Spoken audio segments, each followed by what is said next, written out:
اللہ رب العالمین نے ہم انسانوں کی تخلیق فرمائی تاکہ ہم اس کی عبادت کریں، اور اللہ رب العالمین نے انسانوں کے درمیان سے اپنے چنندہ برگزیدہ نیک صالح بندوں کو نبی اور رسول بنا کر کے بھیجا تاکہ وہ لوگوں کو یہ بتلائیں کہ اللہ رب العالمین کی عبادت کیسے کرنی ہے۔ تو معاملہ بالکل واضح ہے کہ عبادت صرف اللہ رب العالمین کی کرنی ہے، اور عبادت کا طریقہ اس کے رسولوں سے لینا ہے، یعنی زندگی اللہ رب العالمین کے لیے گزارنی ہے اور زندگی گزارنے کا طریقہ اس کے رسولوں سے سیکھنا ہے۔ اور اللہ رب العالمین نے اپنے رسولوں کی آخری کڑی جناب محمد الرسول اللہ صلی اللہ علیہ وسلم کو اس دنیا میں مبعوث فرما کر یہ لوگوں کے سامنے بیان فرما دیا کہ اب ان کے بعد کوئی نبی اور کوئی رسول آنے والا نہیں ہے، لہذا قیامت تک تمام لوگوں کے لیے آپ صلی اللہ علیہ وسلم کی اطاعت، آپ صلی اللہ علیہ وسلم کی فرما برداری لازم اور ضروری ہے۔ جو محمد الرسول اللہ صلی اللہ علیہ وسلم کہتے ہیں، جو کرتے ہیں، جیسا کرنے کو کہتے ہیں، اسی کے مطابق کرنا، اسی کے مطابق زندگی گزارنا ہر انسان کے لیے لازم اور ضروری ہے۔ اگر کوئی محمد الرسول اللہ صلی اللہ علیہ وسلم کے فرمان سے باہر نکلتا ہے، ان کے طریقے سے ہٹ کر کے کوئی عمل کرتا ہے تو وہ عمل قابل قبول نہیں، وہ عمل برباد ہے، ضائع ہے۔ اللہ رب العالمین نے بالکل واضح طور سے سورہ محمد آیت نمبر 33 کے اندر بیان فرمایا، یا ایھا الذین آمنوا اطیعوا اللہ واطیعوا الرسول ولا تبطلوا اعمالکم، کہ اے لوگو جو ایمان لائے ہو، تم اللہ کی اطاعت کرو، رسول صلی اللہ علیہ وسلم کی اطاعت کرو، اور اپنے اعمال کو برباد مت کرو۔ یعنی جب تک تم اللہ کی اطاعت کرو گے، رسول صلی اللہ علیہ وسلم کی اطاعت کرو گے، تمہارے اعمال درست ہوں گے۔ اگر ان دونوں کی اطاعت سے باہر نکل جاؤ گے، تمہارے اعمال ضائع ہو جائیں گے، برباد ہو جائیں گے۔ اللہ کی اطاعت قرآن مجید کے ذریعے کرنی ہے، اور محمد الرسول اللہ صلی اللہ علیہ وسلم کی اطاعت احادیث مبارکہ کے ذریعے کرنی ہے۔ یہ دو چیزیں ہمارے پاس موجود ہیں، ان دونوں چیزوں کے مطابق جو زندگی گزارے گا اس کے اعمال مقبول ہیں، ورنہ اس کے اعمال برباد ہیں۔ اسی لیے اللہ کے رسول صلی اللہ علیہ وسلم ہمیشہ اپنی امت کے سامنے یہ بیان فرمایا کرتے تھے، من احدث فی امرنا ھذا ما لیس منہ فہو رد، جو ہمارے اس دین میں کوئی نئی چیز ایجاد کرتا ہے، نئی عبادت ایجاد کرتا ہے، نیا طریقہ، عبادت کا نیا طریقہ لے کر کے آتا ہے، تو وہ عبادت قابل قبول نہیں بلکہ مردود ہے۔ اسی طریقے سے آپ فرمایا کرتے تھے، من عمل عملا لیس علیہ امرنا فہو رد، جس نے کوئی ایسا عمل کیا جس پر ہماری شریعت کی مہر نہیں لگی ہوئی ہے یا ہماری شریعت کے طریقے سے ہٹ کر کے ہے، تو وہ عمل مردود ہے۔ اور آپ ہمیشہ ہر خطبے میں یہ پڑھا کرتے تھے، فَإِنَّ خَيْرَ الْحَدِيثِ کتاب اللہ، کہ سب سے بہترین بات، سب سے بہترین حدیث اللہ رب العالمین کی کتاب ہے، وَخَيْرَ الْهَدْيِ هَدْيُ محمد صلی اللہ علیہ وسلم، اور سب سے بہترین راستہ محمد الرسول اللہ صلی اللہ علیہ وسلم کا راستہ ہے، وَشَرَّ الْأُمُورِ مُحْدَثَاتُهَا، اور تمام معاملات میں سب سے برا معاملہ جو ہے اس کو نیا ایجاد کرنا، یعنی دین میں کسی چیز کو نیا ایجاد کر لینا، نئی عبادت کا ایجاد کر لینا، یہ سب سے برا ہے۔ وَكُلُّ مُحْدَثَةٍ بِدْعَةٍ، اور ہر نئی چیز بدعت ہے، وَكُلُّ بِدْعَةٍ ضَلَالَةٍ، اور ہر بدعت گمراہی ہے۔ اس واضح اصول کے باوجود آج امت مسلمہ اس واضح اصول کو چھوڑ کر کے اللہ کے رسول صلی اللہ علیہ وسلم کے طریقے سے ہٹ کر کے خود ساختہ اعمال انجام دیتی ہے، خود ساختہ اعمال، من گھڑت موضوع روایتوں کا سہارا لے کر کے نئے نئے طریقے سے اعمال ایجاد کر کے اس پر عمل کرتے ہیں، یعنی محمد رسول اللہ صلی اللہ علیہ وسلم کے طریقے سے بالکل ہٹے ہوئے۔ یہ شعبان کا مہینہ جو ہمارے اوپر سایہ فگن ہے، اس مہینے میں بھی امت مسلمہ نے بہت ساری بدعتیں ایجاد کر لی ہیں۔ آئیے سب سے پہلے ہم ماہ شعبان کی کچھ فضیلتیں دیکھ لیتے ہیں کہ قرآن و حدیث کی روشنی میں ماہ شعبان کی کیا فضیلت ہے۔ جب ہم قرآن و حدیث کا جائزہ لیتے ہیں تو ہمیں معلوم ہوتا ہے کہ ماہ شعبان کی سب سے بڑی فضیلت یہ ہے کہ اس میں اللہ کے رسول صلی اللہ علیہ وسلم کثرت سے روزہ رکھتے تھے، کثرت سے، اتنی کثرت سے کہ ایسا لگتا تھا کہ اللہ کے رسول صلی اللہ علیہ وسلم نے پورے ماہ کا روزہ رکھ لیا، پورے مہینے کا، یعنی آپ مسلسل اس مہینے کا روزہ رکھتے تھے۔ آئیے حدیثیں دیکھتے ہیں جس کو ابو داؤد نے روایت کیا، حدیث نمبر 2431، عائشہ رضی اللہ تعالیٰ عنہ بیان فرماتی ہیں، کان احب الشہور الی رسول اللہ صلی اللہ علیہ وسلم ان یصومہ شعبان ثم یصلہ برمضان، کہ سب سے زیادہ محبوب مہینہ جس میں اللہ کے رسول صلی اللہ علیہ وسلم روزہ رکھتے تھے، یعنی نفلی روزہ رکھتے تھے، وہ شعبان کا مہینہ تھا، پھر آپ اس کو رمضان سے ملا دیتے تھے، یعنی پورے مہینے کا آپ روزہ رکھتے تھے۔ اور آئیے دوسری حدیث جس کو امام ترمذی نے روایت کیا ہے، حدیث نمبر 736، ام المومنین حضرت ام سلمہ رضی اللہ تعالیٰ عنہ بیان فرماتی ہیں ما رأیت النبی صلی اللہ علیہ وسلم یصوم شہرین متتابعین الا شعبان و رمضان، میں نے اللہ کے رسول صلی اللہ علیہ وسلم کو کسی 2 مہینوں کا مسلسل روزہ رکھتے ہوئے نہیں دیکھا سوائے شعبان اور رمضان کے، یعنی ان 2 مہینوں کا مسلسل روزہ رکھتے تھے۔ اور اسی حدیث کے اندر حدیث نمبر 736 کے اندر عائشہ رضی اللہ تعالیٰ عنہ کی سند سے امام ترمذی بیان فرماتے ہیں کہ عائشہ رضی اللہ تعالیٰ عنہ نے بیان فرمایا ما رأیت النبی صلی اللہ علیہ وسلم فی شہر اکثر صیاما منہ فی شعبان کان یصومہ الا قلیلا بل کان یصومہ کلہ، کہ میں نے اللہ کے رسول صلی اللہ علیہ وسلم کو شعبان کے مہینے سے زیادہ کسی اور مہینے میں نفلی روزہ رکھتے ہوئے نہیں دیکھا، آپ اس مہینے کے چند دنوں کو چھوڑ کر کے پورے مہینہ کا روزہ رکھتے تھے، بل کان یصومہ کلہ، بلکہ آپ پورے مہینے کا ہی روزہ رکھتے تھے۔ تو یہ کثرت پر دلالت کرتا ہے، جس انداز میں عائشہ رضی اللہ تعالیٰ عنہ بیان فرما رہی ہیں یا ام سلمہ رضی اللہ تعالیٰ عنہ نے بیان فرمایا ہے، یہ اس مہینے کی کثرت صوم پر دلالت کرتا ہے کہ اللہ کے رسول صلی اللہ علیہ وسلم کثرت سے روزہ رکھتے تھے، لیکن پورے مہینے کا نہیں رکھتے تھے، مکمل نہیں کرتے تھے، اس لیے کہ بخاری شریف میں حدیث نمبر 1969 کے اندر عائشہ رضی اللہ تعالیٰ عنہ نے بیان فرمایا ہے کہ رمضان کے مہینے کے علاوہ کسی مہینے میں اللہ کے رسول صلی اللہ علیہ وسلم اس مہینے کا مکمل روزہ نہیں رکھتے تھے، اور شعبان کے مہینے سے زیادہ کسی مہینے کا روزہ آپ نہیں رکھتے تھے۔ تو معلوم ہوا کہ کچھ دن کا روزہ آپ چھوڑ دیتے تھے، ورنہ آپ کثرت سے روزہ رکھتے تھے، گویا کہ 20-25 یا اس سے زیادہ، لیکن 30 پورا مکمل نہیں کرتے تھے۔ ایک حدیث ہمارے سامنے آتی ہے جس کو امام ترمذی نے روایت کیا ہے، حدیث نمبر 738 کہ اذا بقی نصف من شعبان فلا تصوموا، کہ جب شعبان کے مہینے کا نصف حصہ گزر جائے، نصف مہینہ گزر جائے، اس کے بعد جب نصف مہینہ بچے یعنی 15 شعبان کے بعد، تو تم روزہ مت رکھو۔ تو یہ دونوں حدیثیں ہمارے سامنے ہیں۔ ایک حدیث ہے جس میں اللہ کے رسول صلی اللہ علیہ وسلم کثرت سے روزہ رکھتے تھے، گویا کہ آپ 15 شعبان کے بعد بھی روزہ رکھتے تھے، اور ایک حدیث میں اللہ کے رسول صلی اللہ علیہ وسلم بیان فرما رہے ہیں کہ 15 شعبان کے بعد روزے مت رکھو۔ تو اس کی علماء کرام نے یہ توجیہ بیان کی، اس میں تطبیق کا یہ طریقہ نکالا ہے کہ جو لوگ شروع کے مہینوں کا روزہ چھوڑ کر کے، یعنی شعبان میں شروع کا روزہ نہیں رکھتے ہیں، 15 شعبان تک بالکل غافل رہتے ہیں، اس کے بعد جب 15 شعبان گزر جاتا ہے، اس کے بعد جب رمضان قریب آ جاتا ہے تو رمضان کے استقبال میں، اس کی تقریب میں روزہ رکھتے ہیں، تو ان کے لیے اللہ کے رسول صلی اللہ علیہ وسلم نے یہ بات منع فرمائی ہے کہ ایسا کرنا صحیح نہیں ہے، بلکہ شروع سے روزہ رکھنا یہ صحیح ہے۔ اسی طریقے سے علماء کرام نے دوسرا جواب اس کا یہ دیا ہے کہ جس کو کمزوری کا ڈر ہو، یعنی ایسا ڈر ہو کہ اگر شعبان کے مہینے کا پورا روزہ رکھے گا تو وہ رمضان کے جو فرض روزے ہیں اس کو نہیں ادا کر پائے گا، بیمار ہو جائے گا، کمزوری آ جائے گی، تو اس کو 15 شعبان تک ہی روزہ رکھنا چاہیے، 15 شعبان کے بعد روزہ اس کو نہیں رکھنا چاہیے۔ بہرحال ماہ شعبان کی فضیلت ہمارے سامنے بالکل واضح ہو گئی کہ اس مہینے کی یہ اہمیت ہے، یہ فضیلت ہے کہ اس مہینے کا کثرت سے روزہ رکھنا چاہیے۔ اس کی کیا وجہ ہے؟ اللہ کے رسول صلی اللہ علیہ وسلم نے اس کی وجہ بھی بیان فرمائی ہے۔ محب رسول حضرت اسامہ ابن زید رضی اللہ تعالیٰ عنہ بیان فرماتے ہیں کہ میں نے اللہ کے رسول صلی اللہ علیہ وسلم سے پوچھا کہ اے اللہ کے رسول صلی اللہ علیہ وسلم، کیا بات ہے کہ دوسرے مہینوں کے مقابلے میں آپ شعبان کے مہینے کا روزہ کثرت سے رکھتے ہیں؟ تو اللہ کے رسول صلی اللہ علیہ وسلم نے بیان فرمایا ذالک شہر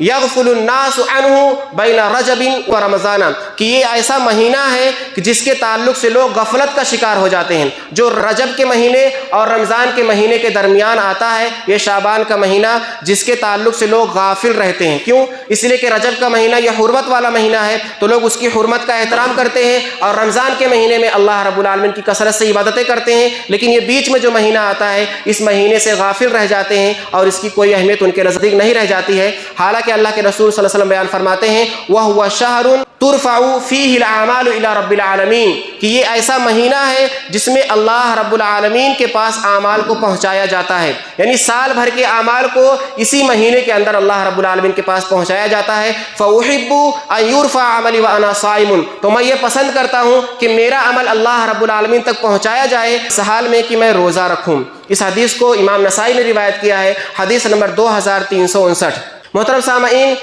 ان فضیلتوں کی روشنی میں ایک محب رسول صلی اللہ علیہ وسلم کو، ایک متبعی رسول صلی اللہ علیہ وسلم کے اوپر یہ لازم ہو جاتا ہے، ضروری ہو جاتا ہے، جو سنت کا پابند ہے، جو اہل کتاب و سنت ہے، جو اہل سنت ہے، کہ ماہ شعبان کی قدر کریں اور ماہ شعبان کے روزوں کا کثرت سے اہتمام کریں، یعنی ایسا نہ ہو کہ یہ مہینہ بغیر روزے کے گزر جائے۔ اس لیے کہ حدیثوں کو دیکھنے سے معلوم ہوتا ہے کہ اللہ کے رسول صلی اللہ علیہ وسلم اس مہینے کی روزے کثرت سے رکھتے تھے، اس مہینے سے بالکل غافل نہیں رہتے تھے۔ تو ایک مسلمان جو اللہ کے رسول صلی اللہ علیہ وسلم کو ماننے کا دعویٰ کرتا ہے، جو کتاب و سنت کو ماننے کا دعویٰ کرتا ہے، جو بدعتوں کی طرف نہیں جاتا ہے، جو اپنے آپ کو سچا اہل سنت والجماعت سمجھتا ہے، تو اس کے لیے لازم اور ضروری ہے کہ شعبان کے مہینے کا روزہ ضرور رکھے، کم سے کم 15، 10، 5 تو کم سے کم اس کو رکھنا ہی چاہیے۔ اگر بالکل بھی روزہ نہیں رکھتا شعبان کے مہینے کا تو گویا کہ وہ سنت رسول صلی اللہ علیہ وسلم کی اس کے دل میں کوئی اہمیت نہیں ہے، یا اللہ کے رسول صلی اللہ علیہ وسلم سے محبت کا کوئی جذبہ اس کے اندر بچا ہوا نہیں ہے۔ اس لیے کہ بدعت کرنے والے کو آپ دیکھتے ہیں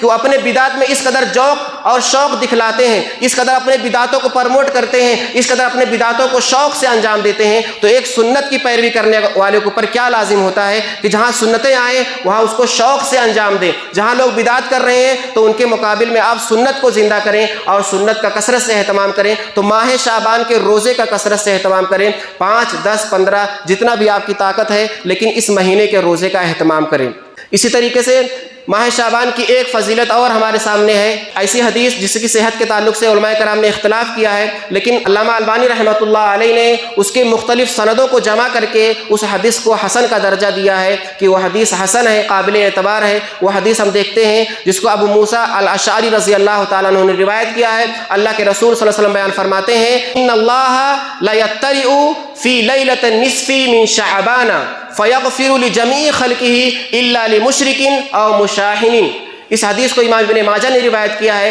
حدیث نمبر 1390، اور علامہ البانی نے السلسلۃ الاحادیث الصحیحہ حدیث نمبر 1563 کے اندر اس حدیث کو حسن قرار دیا ہے۔ اس حدیث کا ترجمہ یہ ہے کہ اللہ کے رسول صلی اللہ علیہ وسلم بیان فرماتے ہیں کہ اللہ رب العالمین 15ویں شعبان کی رات کو بندوں کی طرف نظر کرتا ہے، بندوں کو جھانک کر کے دیکھتا ہے، اس کے بعد تمام مخلوقات کو معاف کر دیتا ہے سوائے مشرک کے اور ایسے شخص کے جو موحد تو ہے لیکن اپنے بھائی سے دشمنی رکھے ہوئے ہے، ایک مسلمان بھائی سے وہ نفرت کر رہا ہے، اس کے دل میں بغض ہے یا اس کے دل میں عداوت ہے، تو ایسے شخص کو اللہ رب العالمین معاف نہیں کرتا ہے۔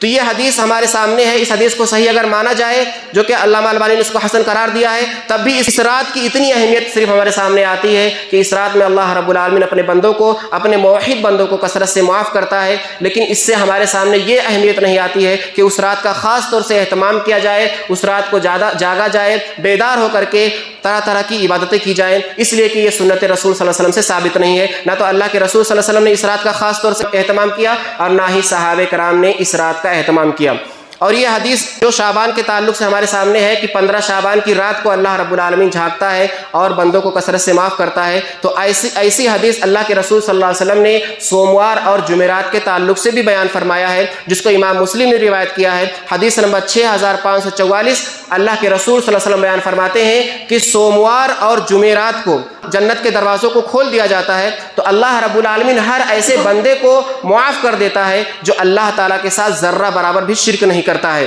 لیکن ایسے بندے کو کہ جو اپنے مسلمان بھائی سے عداوت رکھتا ہے، اس کو اللہ تعالیٰ مہلت دیتا ہے۔ اللہ تعالیٰ کہتا ہے کہ ان دونوں کو مہلت دو یہاں تک کہ یہ صلح کر لیں، ان دونوں کو مہلت دو یہاں تک کہ یہ لوگ صلح کر لیں، ان دونوں کو مہلت دو یہاں تک کہ یہ لوگ صلح کر لیں۔ تو یہ سوموار اور جمعرات کے تعلق سے بھی حدیث ہمارے سامنے ہے کہ اللہ رب العالمین اپنی توحید والے بندوں کو معاف کرتا ہے جو شرک سے بالکل پاک و صاف رہتے ہیں۔ تو اس حدیث کی روشنی میں ہم سوموار کو یا جمعرات کو کوئی خاص عبادت نہیں کرتے ہیں سوائے یہ کہ اللہ کے رسول صلی اللہ علیہ وسلم نے اس میں نفلی روزے کا اہتمام کیا ہے۔ تو جو سنت رسول صلی اللہ علیہ وسلم سے ثابت ہے اتنا اہتمام کرنا، اس کی پابندی کرنا ایک مسلمان کے لیے لازم اور ضروری ہے۔ اس کے علاوہ خود سے کسی عمل کا ایجاد کر لینا، خود سے کسی عمل کی پیروی کرنا یا اپنے طریقے سے کچھ اعمال انجام دینا، یہ دین اسلام میں بدعت ہے اور یہ اللہ رب العالمین کے نزدیک قابل قبول نہیں ہے۔ محترم سامعین، ماہ شعبان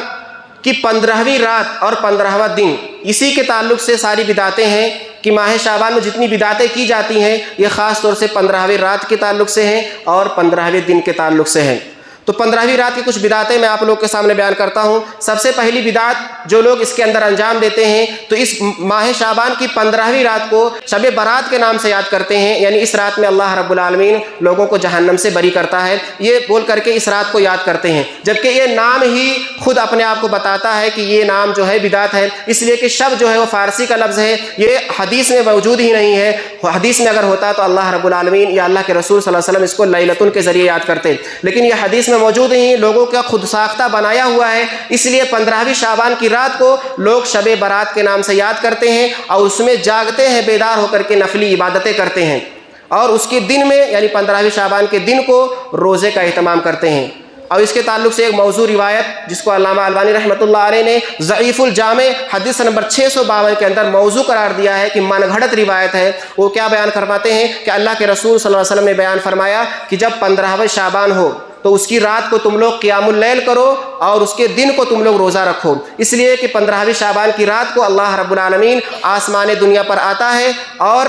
اللہ رب العالمین اعلان کرتا ہے کہ کیا کوئی استغفار کرنے والا ہے میں اس کو معاف کر دوں، کیا کوئی سوال کرنے والا ہے میں اس کو پورا کر دوں، کیا کوئی پریشان حال ہے میں اس کی پریشانی کو دور کر دوں۔ تو اس طریقے سے اللہ رب العالمین فجر تک اعلان کرتے رہتا ہے۔ یہ حدیث موضوع ہے، یعنی 15ویں شعبان کے تعلق سے خاص طور سے جاگنا، خاص طور سے عبادت کا اہتمام کرنا، یہ حدیث رسول سے ثابت نہیں، بلکہ یہ حدیث اگر ہم سنت رسول صلی اللہ علیہ وسلم کے مطابق اگر دیکھیں تو ہر رات کے لیے اللہ رب العالمین نے بیان فرمایا ہے، جو کہ متفق علیہ روایت ہے کہ اللہ رب العالمین ہر رات کو رات کے تیسرے پہر میں آسمان دنیا پر نازل ہوتا ہے اور اعلان کرتا ہے کہ کوئی سوال کرنے والا ہو جس کو میں پورا کر دوں، کوئی مانگنے والا ہو، کوئی مغفرت طلب کرنے والا ہو تو میں اس کے گناہوں کو مٹا دوں۔ تو اللہ رب العالمین ہر رات کو آتا ہے، رات کے تیسرے پہر میں فجر تک رہتا ہے۔ تو اگر آدمی کو یہ چاہیے کسی فضیلت کو اس کو حاصل کرنا ہے تو یہ فضیلت اس کے لیے ہر رات کو کھلی ہوئی ہے کہ آدمی رات کو 12 بجے کے بعد اٹھ کر کے بیدار ہو رات کے تیسرے حصے میں اور اللہ رب العالمین کی عبادت کرے، اپنے گناہوں کی معافی مانگے اور سنت رسول صلی اللہ علیہ وسلم کے مطابق عمل کو انجام دے۔ اسی طریقے سے ماہ شعبان کی جو 15ویں رات ہے اس کے تعلق سے ایک خاص بدعت جو لوگ کرتے ہیں کہ قبرستان کی زیارت کرتے ہیں رات میں یا فجر کے بعد۔ تو قبرستان کی زیارت کرنا یہ سنت رسول صلی اللہ علیہ وسلم سے ثابت ہے کہ سال میں کبھی بھی آدمی قبرستان کی زیارت کر سکتا ہے، سادگی کے ساتھ، بالکل خشیت الہی کے ساتھ، اس لیے کہ قبرستان کی زیارت کرنا یہ خشیت الہی کے لیے ہے، موت کو یاد کرنے کے لیے ہے، آخرت کو یاد کرنے کے لیے ہے۔ تو آدمی سال میں کبھی بھی جا کر کے قبرستان کی زیارت کر سکتا ہے، اس کے لیے کوئی وقت کی تعین نہیں ہے، لیکن 15ویں شعبان کی رات کو تعین کر لینا یہ بدعت ہے، کسی عبادت کو فکس کر لینا جس کو اللہ کے رسول صلی اللہ علیہ وسلم نے طے نہیں کیا ہے، وہ خود ساختہ ہے اور دین اسلام میں نئی چیز کو ایجاد کرنا ہے۔ اس کے لیے وہ ایک موضوع روایت بیان فرماتے ہیں جس کو امام ترمذی نے روایت کیا ہے، حدیث نمبر 739، جس میں ہے کہ عائشہ رضی اللہ تعالیٰ عنہ بیان فرماتی ہیں کہ میں ایک رات اٹھی اور میں نے اللہ کے رسول صلی اللہ علیہ وسلم کو تلاش کیا، ان کو نہیں پایا، تو میں جا کر کے دیکھتی ہوں تو آپ جنت البقیع کے اندر موجود ہیں۔ تو اللہ کے رسول صلی اللہ علیہ وسلم نے مجھے دیکھ کر کے فرمایا کہ اے عائشہ تجھے کیا یہ ڈر محسوس ہو گیا کہ اللہ اور اس کے رسول تیرے ساتھ زیادتی کریں گے، تجھ پر ظلم کریں گے؟ تو عائشہ رضی اللہ تعالیٰ عنہ نے کہا کہ مجھے یہ خوف ہوا کہ کہیں آپ دوسری بیوی کے پاس نہ چلے گئے ہوں۔ تو اللہ کے رسول صلی اللہ علیہ وسلم نے بیان فرمایا کہ اللہ رب العالمین 15ویں شعبان کی رات کو آسمان دنیا پر آتا ہے اور قبیلے بنو کلب کی بکریوں کے بالوں سے زیادہ لوگوں کی مغفرت فرما دیتا ہے۔ اس حدیث کو روایت کرنے کے بعد حدیث نمبر 739 امام ترمذی نے خود اس کو روایت کیا ہے اور خود ہی بیان فرماتے ہیں کہ اس حدیث کی سند میں جو ہے اس میں ایسے راوی موجود ہیں جو ضعیف ہیں، یہ حدیث قابل اعتبار نہیں ہے، اور خود اپنے استاد محمد ابن اسماعیل امام بخاری کا حوالہ دیتے ہوئے بیان فرماتے ہیں کہ امام بخاری نے اس حدیث کو ضعیف قرار دیا ہے، یعنی اس حدیث کو روایت کر کے بتا بھی دیا امت کو کہ اس حدیث سے چوکنا رہنا، اس پر عمل مت کرنا۔ اس کے باوجود بھی لوگوں کی کوتاہی اور لوگوں کی دین سے بیزاری یہ ہے کہ ایسی حدیثوں کو سن کر کے اس کے اوپر عمل کرتے ہیں اور خاص طور سے اہتمام کرتے ہیں۔ اسی طریقے سے 15ویں شعبان کی رات کی ایک بدعت یہ ہے کہ اس رات میں لوگ چراغوں کی اور دیوں کا اہتمام کرتے ہیں، روشنی کا اہتمام کرتے ہیں، اپنے گھروں میں، قبرستانوں میں، سڑکوں پر، مسجدوں میں یا جگہ جگہ چراغوں کو جلانا، روشنی کرنا، یہ بھی ایک بدعت ہے جو سنت رسول صلی اللہ علیہ وسلم سے ثابت نہیں ہے۔ اسی طریقے سے 15ویں شعبان کی رات کی ایک بدعت یہ ہے کہ لوگ یہ عقیدہ رکھتے ہیں کہ اس رات میں روحیں واپس آتی ہیں، یعنی گھر کے جو بزرگ ہیں وہ رات میں واپس آتے ہیں اور صبح تک رہتے ہیں، اس کے بعد پھر جہاں پر روحوں کو رکھا جاتا ہے وہاں پر واپس چلے جاتے ہیں۔ اس کے لیے وہ لوگ خاص طور سے اہتمام بھی کرتے ہیں، ان کے پسند کا کھانا بھی بناتے ہیں۔ بہت ساری بدعت جو ہوتی ہے وہ الگ الگ جگہوں پر الگ طریقے سے انجام دی جاتی ہے، بدعتیں ہر جگہ سیم نہیں ہوتی، ہر علاقے میں الگ الگ، کیونکہ سنت کا معاملہ یہ ہوتا ہے کہ سنت ہر جگہ پر ایک طریقے سے رہتی ہے کیونکہ اس کے لیے صحیح حدیث موجود ہوتی ہے، لیکن بدعت کا معاملہ یہ ہوتا ہے کہ ہر علاقے میں بدعت کی شکل بالکل بدل جاتی ہے کیونکہ بدعت کے لیے کوئی صحیح حدیث ہوتی نہیں ہے، لوگوں کو من گھڑت اور منمانی کرنا ہوتا ہے، اس لیے بدعتوں میں تنوع پایا جاتا ہے، اسی بدعت کو لوگ الگ الگ انداز سے انجام دیتے ہیں۔ تو لوگ اپنی روحوں کا انتظار کرتے ہیں، ان کے لیے کھانے بناتے ہیں اور صبح تک انتظار کرتے ہیں، اور اس کے چکر میں بہت ساری گمراہیاں اور بہت ساری برائیاں بھی ہوتی ہیں۔ اسی طریقے سے 15ویں شعبان کی رات کی ایک بدعت یہ بھی ہے کہ 15ویں شعبان کی رات کو لوگ سمجھتے ہیں کہ اس سے پہلے اگر کسی کا انتقال ہو گیا، یعنی جیسے شعبان کا مہینہ چل رہا ہے، اس سے پہلے اگر کسی کا انتقال ہوا تو وہ سمجھتے ہیں کہ اس کی روح بھٹکتے رہتی ہے، اس لیے جب 15 شعبان آتا ہے، 15 شعبان کی رات کو لوگ ختم دیتے ہیں اور اس کی روح کو روحوں میں ملانے کے لیے ختم پیش کرتے ہیں، تاکہ اس کی روح جو بھٹک رہی ہے وہ 15 شعبان کو جا کر کے اپنی روحوں میں مل جائے اور بھٹکے نہ۔ تو اس طریقے سے لوگ خود ساختہ عمل انجام دیتے ہیں جس کا قرآن و حدیث میں کوئی ثبوت نہیں۔ اسی طریقے سے 15 شعبان کی رات کے لیے خصوصی طور پر لوگوں کو گمراہ کرنے کے لیے اللہ رب العالمین نے جو قرآن مجید میں بیان فرمایا سورہ دخان آیت نمبر 2 اور 3 کے اندر کہ انا انزلناہ فی لیلۃ مبارکۃ انا کنا منذرین فیہا یفرق کل امر حکیم، کہ بے شک ہم نے قرآن مجید کو مبارک رات میں نازل فرمایا ہے، بے شک ہم ڈرانے والے ہیں۔ اس کے اندر یعنی اس رات کے اندر ہر محکم معاملے کی تقسیم کی جاتی ہے، ہر محکم معاملے کا فیصلہ کیا جاتا ہے۔ تو یہ آیت جو کہ شب قدر کے تعلق سے ہے، جیسا کہ سارے لوگوں کو جو قرآن مجید کا مطالعہ کرتے ہیں، سنتے ہیں، پڑھتے ہیں، ترجمے سے پڑھا ہوگا، سب کو معلوم ہے کہ یہ آیت اللہ رب العالمین نے شب قدر کے تعلق سے بیان فرمائی ہے، جو کہ رمضان کا مہینہ ہے۔ اللہ تعالیٰ بیان فرماتا ہے شہر رمضان الذی انزل فیہ القرآن، کہ رمضان کا مہینہ وہ مہینہ ہے جس کے اندر قرآن مجید کو نازل کیا گیا ہے۔ تو قرآن مجید کو نازل کرنے کی شروعات اللہ رب العالمین نے رمضان کے مہینے سے کی ہے، لہٰذا اس رات کو شب برات پر فٹ کرنا یا شعبان کی 15ویں رات کو بیان کرنا یہ بہت بڑی گمراہی ہے، شیطان کا بہت بڑا دھوکہ ہے، امت کو گمراہی کی طرف کھینچنا ہے اور بدعتوں کی طرف لے کر کے جانا ہے۔ کسی بھی مفسر نے اس چیز کو بیان نہیں فرمایا، بلکہ سب کے نزدیک علامہ ابن کثیر رحمۃ اللہ علیہ اور بڑے بڑے مفسرین جو ہیں وہ بیان فرماتے ہیں کہ لیلۃ مبارکہ سے مراد وہی لیلۃ القدر ہے جس کے اندر اللہ رب العالمین تمام معاملات کا فیصلہ کرتا ہے۔